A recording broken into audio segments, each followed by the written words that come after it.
Bonjour à tous, aujourd'hui on se retrouve pour l'unboxing de l'Acer Predator Helios 300 version 2018. Alors une belle boîte, c'est un écran 17 pouces que j'ai pris, je sais qu'il est disponible également en 15 pouces, mais c'est cette version là que j'ai choisi. Alors, allons-y pour l'ouverture. Alors voici comment c'était dans le carton. Du coup, nous avons un tapis de souris fourni avec. Un tapis de souris, voilà, Acer Predator, Only in Cinema. Très bien. Ensuite, nous avons la petite pochette avec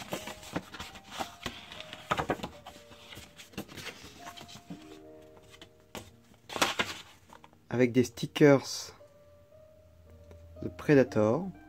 Ça doit être lié au film qui va bientôt sortir, The Predator au cinéma, je pense. Voilà, donc des stickers. Voilà, ça explique un petit peu le tapis de souris.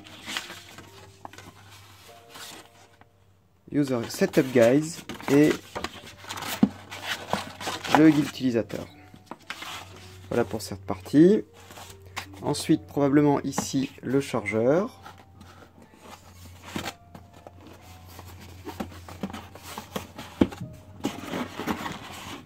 Voilà.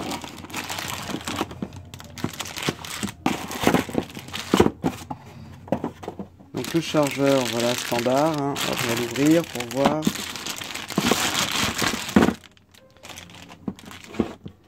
Assez gros, qui pèse, qui doit peser au moins 5 ou 600 grammes. J'en sais rien, mais c'est ce dont on a l'impression. On a l'impression qu'il pèse assez lourd quand même. Et l'autre partie, celle qui va se brancher ici. Du coup, non, voilà, un chargeur normal, rien à signaler. Un petit scratch pour accrocher les fils. Et l'embout. Voilà. Et alors maintenant, passons à l'ordinateur en lui-même.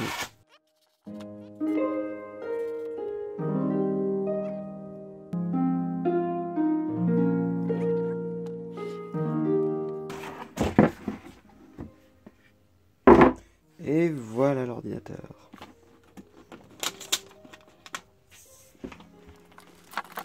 Voilà, un emballage de qualité. Hein.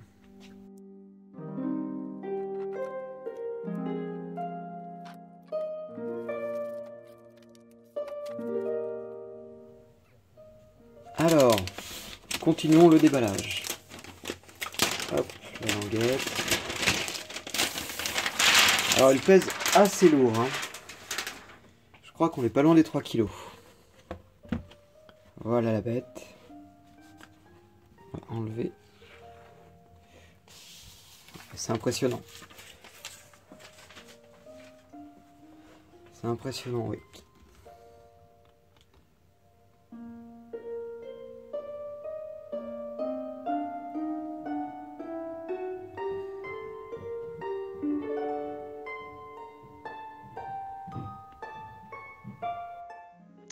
Alors l'ordinateur est équipé donc de 2 barrettes de 8 Go de DDR4, ce qui fait 16 Go au total, d'une carte Nvidia GeForce GTX 1060, donc une carte de moyen haut de gamme.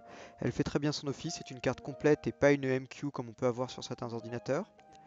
On a également bénéficié également du nouveau système de ventilation de Acer qui est très performant, on va en reparler tout à l'heure.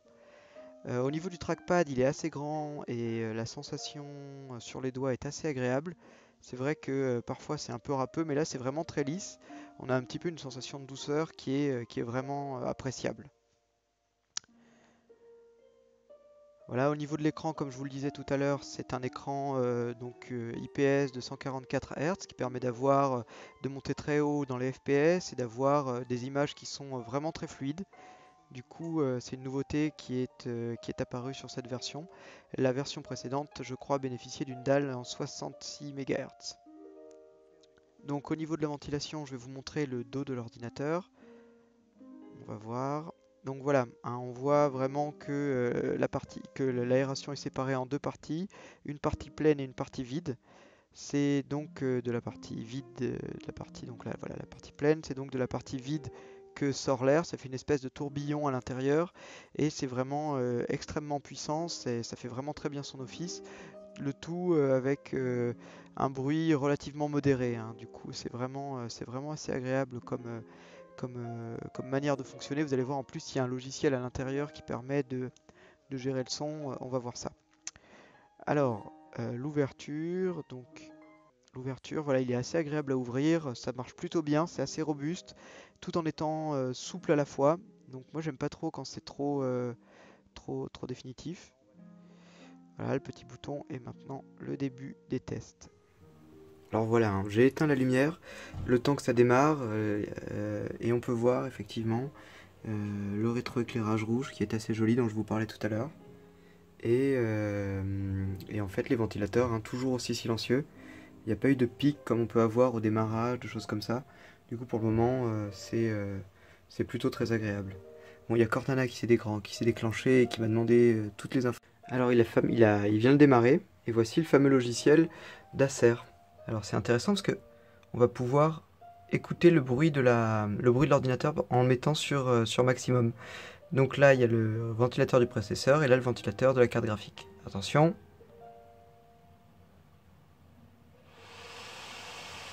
Voilà, donc là je parle. Alors effectivement, ça fait du bruit, mais c'est pas complètement fou, hein.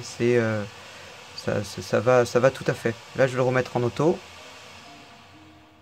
et on voit que les ventilateurs, voilà, descendent petit à petit. On peut également, c'est une sorte d'overclockage sans overclocker. Voilà, on peut demander turbo, rapide, normal. Et du coup, en fait, ça c'est assez pratique parce que ça permet même de créer des profils des profils de ventilation, hein, en cliquant ici. Eh bien, on va pouvoir augmenter par exemple le ventilateur du processeur et baisser le ventilateur de la carte graphique si on n'a pas besoin de la carte graphique par exemple. Ce qui fait que c'est vraiment très intéressant comme logiciel. Voilà, sinon bah écoutez, je vais l'utiliser, je vous ferai une vidéo dans quelques temps pour vous dire un petit peu comment ça marche. Je vous souhaite une bonne journée, au revoir.